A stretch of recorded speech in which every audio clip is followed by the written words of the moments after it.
This power-tripping HOA president tried to destroy my farm with illegal fines. She thought she could bully me off my own land. She was wrong.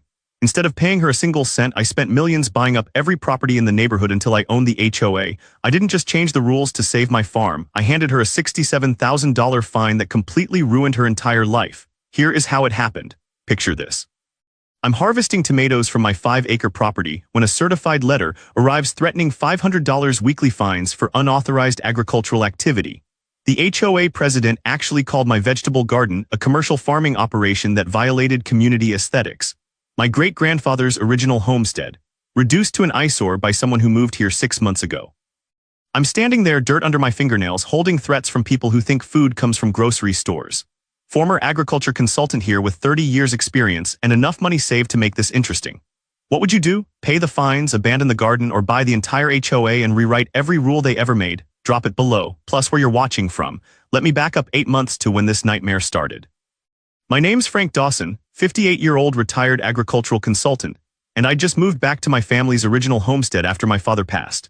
The property sits on 5.2 acres in what's now called Meadowview Farms Estates, though calling it farms is the cruelest irony imaginable. While my land kept its original boundaries from 1891, developers had carved up surrounding farmland into half-acre lots starting in 2019. Cookie-cutter houses with identical landscaping. Homeowners who thought dirt was something you cleaned off shoes. The smell of fresh-turned soil mixed with morning dew as I walked property lines my great-grandfather had established. The satisfying weight of heirloom tomatoes in my hands from vines older than most marriages. The sound of chickens clucking in the coop that had housed poultry for 4 generations. Everything about this place represented continuity, heritage, and honest work. Too bad it represented something else to the new neighborhood association. A problem that didn't match their suburban fantasy.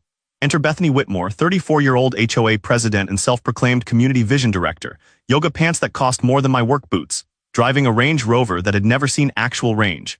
She'd moved from Seattle 7 months ago with her tech executive husband and immediately started reshaping the neighborhood into her personal aesthetic paradise. She lived in the development's showcase house, all glass and steel, where her living room window had a perfect view of my chicken coop. More importantly, she was an interior designer who specialized in luxury rural retreats, which apparently meant rural areas should look like magazine spreads instead of actual working land. The harassment started my 3rd week back. I'm repairing fence posts when I hear the aggressive purr of her Range Rover pulling up my gravel drive. Bethany emerges wearing sunglasses that probably cost more than my monthly feed bill, tablet clutched like a weapon. Mr. Dawson, we need to discuss your property's impact on community standards. Impact, like my family's century of farming, was vandalism against her 6-month residency. The violation notice was a masterpiece of suburban delusion. Chicken coop constitutes agricultural facility, $200 weekly fine.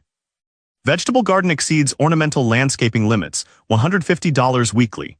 Farm equipment storage violates aesthetic guidelines, $100 weekly. Compost area creates odor nuisance, $50 weekly.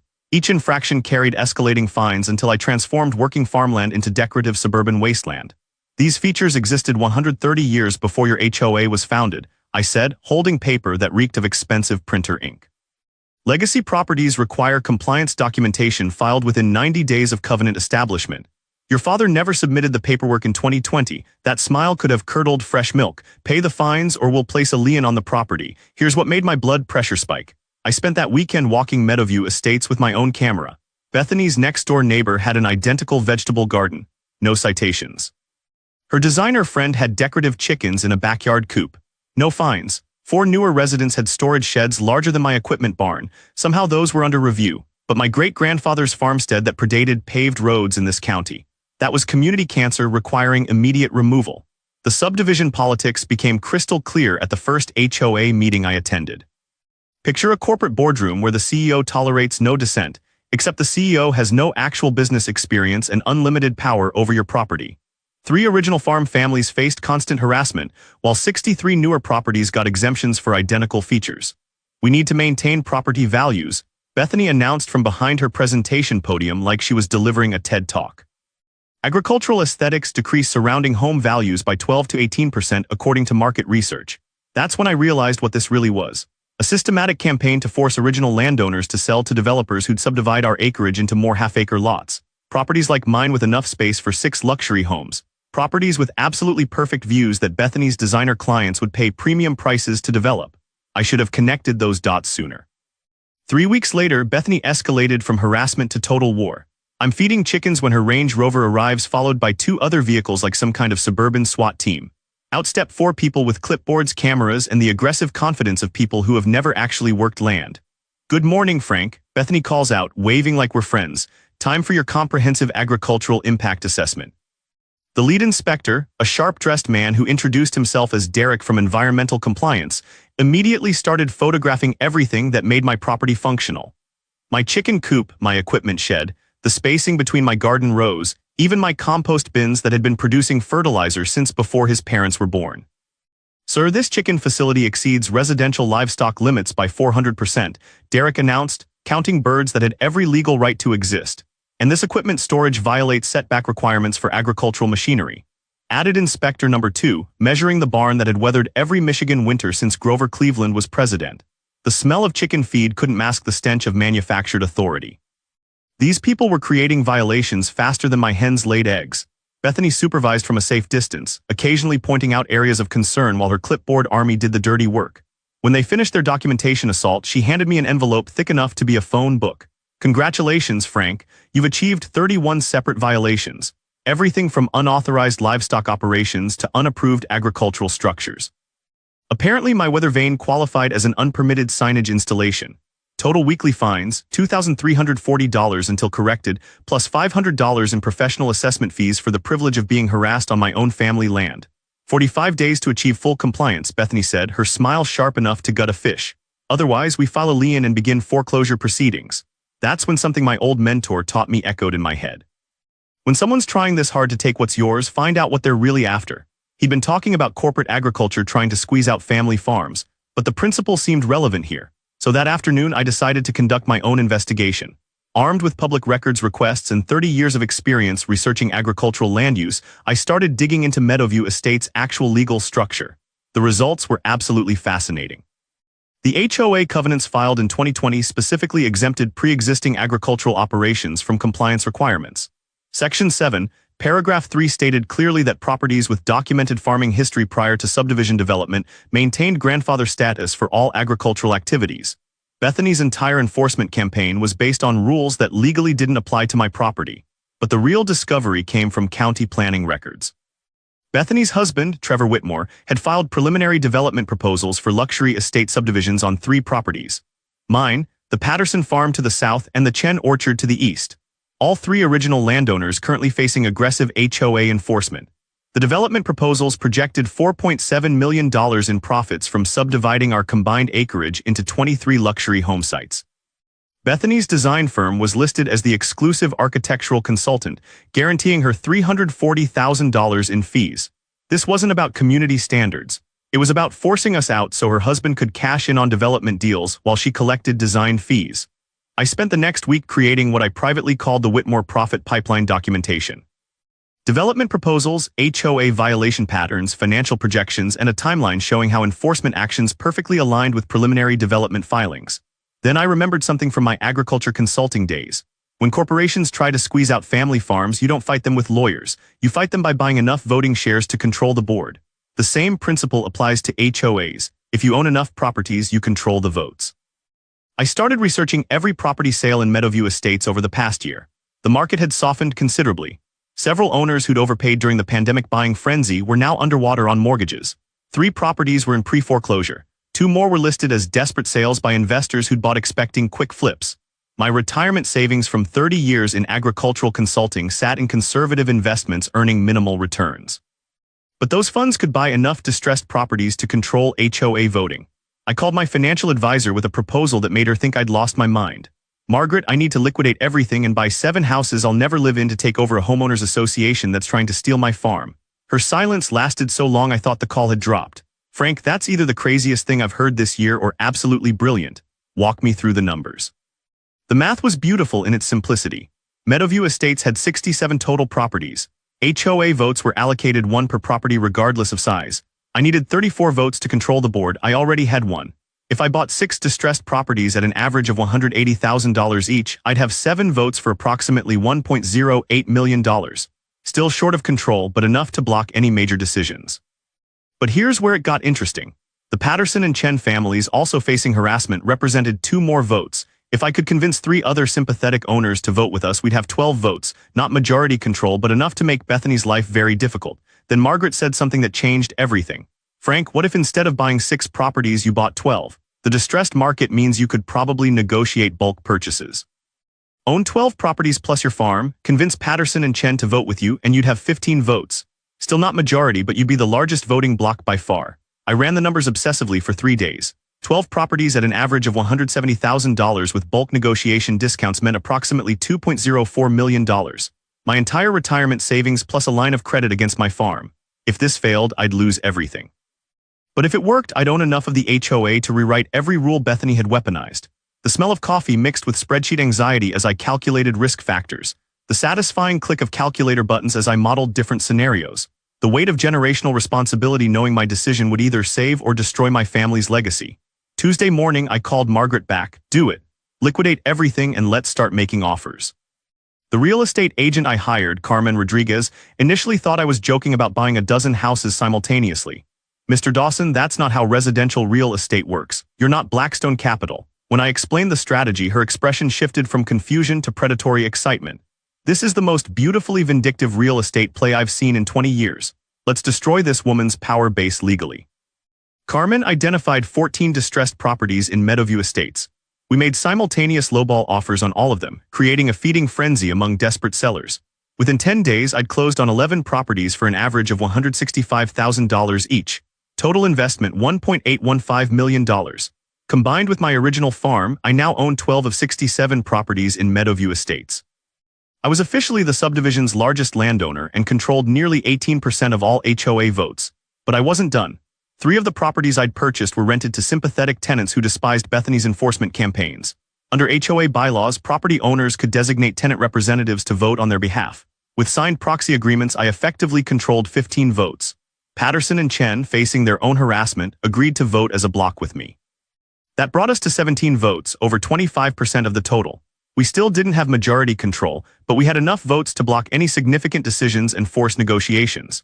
The real power move came from studying the HOA bylaws with an attorney who specialized in community association law. Bethany had made one catastrophic mistake when she restructured the board 6 months ago.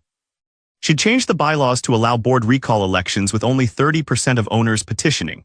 She'd done it to make removing dissenting board members easier. Now that same rule would destroy her. With 17 votes secured, I needed only 3 more property owners to sign a recall petition. Carmen helped identify targets. Mrs. Henderson, an elderly woman who'd been fined for her rose garden. The Morrison family, threatened over their backyard playground equipment. And Tom Chen's brother David, who'd received violations for parking his work truck in his own driveway. All 3 signed the recall petition within 48 hours. We filed for an emergency board recall election with 20 signatures representing 29.8% of owners, just barely meeting the threshold Bethany had created for her own convenience. The emergency HOA meeting happened on a Tuesday night in the community center. Bethany sat at the head table with her 4 board allies, confident that her majority would crush whatever pathetic resistance we'd organized. She had no idea I'd bought nearly 20% of her kingdom in 10 days. The recall vote requires 30% petition signatures, which you've barely achieved, she announced with that same condescending smile. However, actual removal requires majority vote of all present owners. You'll never get 34 votes. I stood up from the back row where I'd been sitting quietly. Bethany, I'd like to introduce myself properly. I'm Frank Dawson and I own properties at 412 Meadow Lane, 2847 Sunset Drive, 931 Oak Ridge Court, and I proceeded to list all 12 addresses. That's 12 votes before we even count my allies. Watching her face drain of color was better than any sunrise I'd seen over my fields. You bought 12 houses. Her voice cracked with genuine panic. Carmen stood up holding the property deeds, all legally purchased, properly recorded, and entitled to full voting rights under the bylaws you wrote. The room erupted in chaos as owners realized what had happened. I'd essentially bought control of the HOA through legitimate real estate purchases. Bethany's own rules about 1 vote per property regardless of size meant my 12 properties carried the same weight as the 12 largest voting blocks in the subdivision. With Patterson, Chen, and my 3 other allies, we had 17 confirmed votes. We needed 34 for majority control, but we only needed 18 to block Bethany's majority. The math had shifted from impossible to inevitable. Mrs. Henderson stood up, her voice shaking with emotion. I've lived here 40 years and watched this woman fine me for roses my husband planted before he died. I vote yes for recall. The Morrison family voted yes. David Chen voted yes. Then something beautiful happened. 8 other owners who'd stayed silent during months of harassment stood up and voted yes for recall. They'd been waiting for someone to stand up to Bethany's dictatorship. I'd just given them cover. Final vote count, 28 yes for recall, 22 no with 17 abstentions. Bethany Whitmore was officially removed as HOA president along with her entire board. The emergency election for new board members happened immediately per the bylaws. I nominated Mrs. Henderson for president. Patterson nominated me for vice president. Chen nominated Carmen Rodriguez for treasurer since she understood real estate finance better than anyone in the room. All three passed with overwhelming support from owners who were desperate for leadership that didn't weaponize property rules. Mrs. Henderson's first act as president was moving to suspend all pending fines pending comprehensive review. Her second act was forming an investigation committee to examine potential conflicts of interest in previous board decisions. The smell of Bethany's expensive perfume mixed with the stench of her collapsing power as she gathered her materials and walked out of the community center. She stopped at the door and turned back with pure venom in her voice. "You'll regret this. My husband's development company will bury you in litigation." I smiled, holding up the folder of development proposals I discovered. "Bethany, I'd be very careful about litigation. Discovery processes are remarkably thorough, and I have extensive documentation about HOA enforcement patterns that perfectly align with your husband's development proposals. Judges tend to frown on using community authority for personal profit." She left without another word, her Range Rover's engine roaring to life like a wounded animal fleeing predators. The new board's first official meeting happened 3 days later in Mrs. Henderson's living room. We reviewed every violation issued in the past year and found the pattern was even worse than I'd suspected. 17 original property owners had received 87% of all fines despite representing only 25% of homes. Meanwhile, newer residents connected to Bethany's social circle had received exactly 0 violations despite identical features. Our first major policy change was simple. All agricultural activities on properties with documented pre-existing farming operations are permanently exempt from HOA restrictions. My chickens, my garden, and my equipment were now explicitly protected. But we didn't stop there. The new board voted to refund all fines collected over the past 18 months, totaling $43,000 returned to 23 families who'd been systematically extorted. We restructured the violation process to require photographic evidence, third-party verification, and board majority approval before any fines could be issued. No more clipboard armies creating violations for profit. The investigation committee's findings were devastating for the Whitmore family's reputation. They documented 17 instances where HOA enforcement actions directly benefited Trevor's development interests. They'd found emails between Bethany and her designer clients discussing how forcing out original landowners would create premium development opportunities. Most damning, they discovered that Bethany had been collecting consulting fees from owners who wanted violation exemptions. Pay her design firm $5,000 for aesthetic consultation, and mysteriously your violations disappeared. We forwarded everything to the county prosecutor's office with a formal complaint about corruption and extortion using HOA authority. Within 2 weeks, Bethany and Trevor Whitmore were facing civil fraud investigations and potential criminal charges. Their showcase house went on the market at a desperate price. They'd moved to Meadowview Estates 7 months ago expecting to profit from forced development. Now they were fleeing ahead of legal consequences. The properties I'd purchased became an unexpected gift to the community. Rather than flipping them for profit, I converted them into affordable rentals for young families and agricultural workers. The monthly rental income covered my investment costs while providing housing stability for people who'd been priced out of home ownership. My farm expanded with renewed energy. The chicken coop that had been threatened with fines now supplied eggs to a weekly farmers market I organized in the community center parking lot. My vegetable garden became a teaching space where neighborhood kids learned where food actually comes from. The equipment barn that violated aesthetic guidelines now housed tools that neighbors could borrow for their own gardening projects. 6 months later, 3 more original farm families approached me about protecting their properties from future development pressure. We formed the Meadowview Agricultural Heritage Cooperative, pooling resources to maintain farming operations while protecting against corporate buyouts. The HOA transformed from an enforcement mechanism into an actual community organization. Monthly meetings featured potluck dinners with vegetables from multiple gardens. We organized seasonal festivals celebrating the area's farming heritage. Property values actually increased because people wanted to live in a neighborhood with character and history instead of cookie-cutter suburban conformity. Bethany's prediction about agricultural aesthetics destroying property values proved completely wrong. Homes in Meadowview Estates now sold at a premium specifically because of the preserved farmland and community culture. The legal consequences for the Whitmores were appropriately severe. Civil courts ordered them to repay $67,000 in fraudulently collected consulting fees. Trevor's development company lost its county licensing after investigators found a pattern of using HOA pressure to acquire land below market value.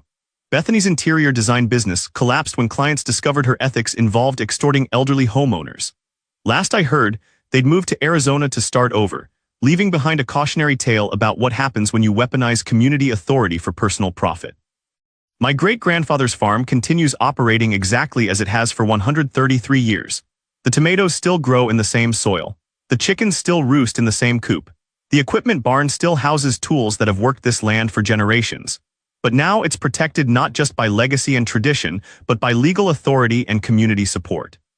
The smell of fresh soil mixed with morning coffee as I walk my property lines, knowing that no HOA president will ever threaten this land again. Because I own the HOA now and we've rewritten every rule to protect heritage instead of destroying it for profit.